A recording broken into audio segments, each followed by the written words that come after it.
Sebenarnya kalau di Jepang tidak ada yang terlalu spektakuler ya, karena sesungguhnya selama bertahun-tahun juga Jepang selalu meningkatkan investasinya itu tidak dalam satu pola yang lompatan besar, tapi selalu dalam tahapan yang lebih terencana begitu. Misalkan saja 85 triliun tampaknya gede sekali, tetapi kalau kita lihat investasi Jepang sendiri kan sudah lebih dari 20 atau 26 miliar dolar sejak tahun 2016 yang lalu. Ya. Jadi sebenarnya tidak terlalu wah juga gitu. Tetapi yang penting saya kira kali ini adalah komitmen yang berkelanjutan. Misalnya Toyota yang tadi disebut. 3 tahun yang lalu ketika CEO-nya Toyota ketemu Presiden Jokowi di Osaka Mhm. pada acara G20, dia menjanjikan komitmen untuk 2 miliar dolar sampai dengan tahun 2024. Ternyata dalam 3 tahun pertama ini dia berhasil membelanjakan lebih dari 1 miliar dolar. Sehingga eh, kemudian pada pertemuan kali ini menyampaikan bahwa selanjutnya dalam 5 tahun mendatang dia akan menjanjikan tambahan lagi 1 miliar dolar. Sehingga kalau dihitung dari 3 tahun yang lalu totalnya sampai 5 tahun lagi itu mencapai 3 miliar dolar seperti itu. Jadi apa? Jepang ini memang konservatif dalam pengertian meningkat seperti bertahap seperti itu. Itu termasuk juga dengan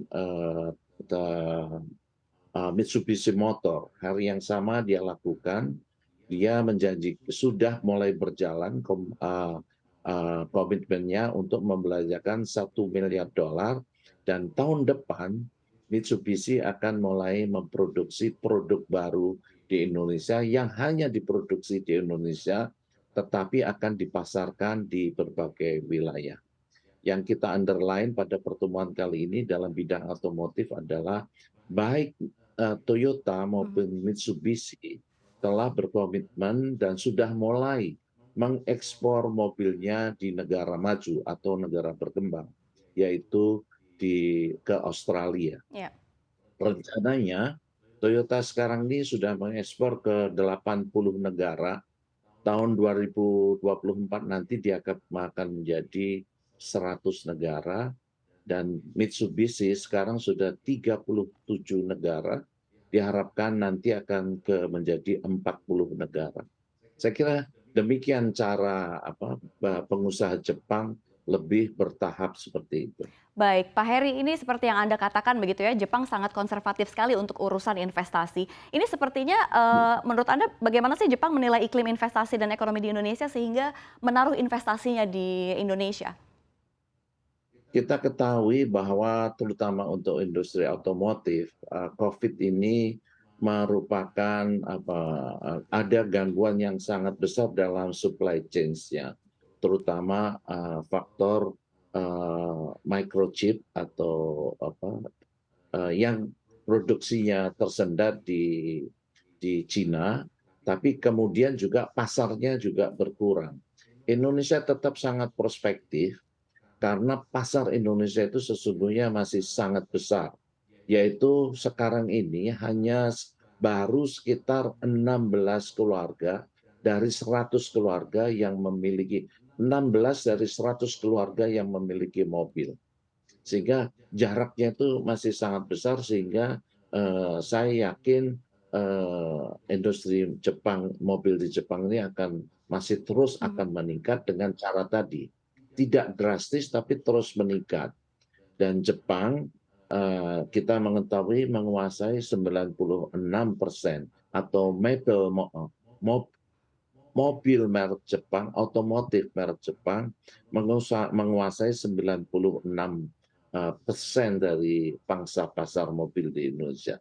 Sehingga dengan demikian Mhm. saya yakin Jepang ini akan terus mengikuti perkembangan yang akan di Indonesia, terus yang ada di Indonesia. Baik, Pak Heri, seperti yang kita ketahui begitu ya, Indonesia sebagai salah satu pasar otomotif Jepang yang terbesar. Dan untuk bisa memperbesar pasar di Indonesia sebagai salah satu sebagai yang terbesar ini apa yang akan dilakukan oleh Jepang begitu ya? Apakah akan ada investasi di sektor-sektor lain? Ya, terutama ini yang kami dorong.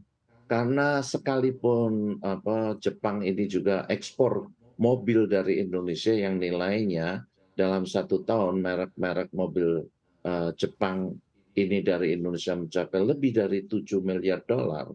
Tetapi impor kita dari Jepang, komponen-komponen itu juga sangat tinggi. Oleh karena itu yang kami dorong adalah bagaimana Jepang lebih banyak lagi memproduksi auto parts di Indonesia atau onderdil mobil itu di Indonesia. Karena itu pada bulan Juli yang lalu kami KBRI Tokyo bekerja sama dengan Kementerian Perindustrian menyelenggarakan forum bisnis untuk industri otomotif, auto parts Mhm.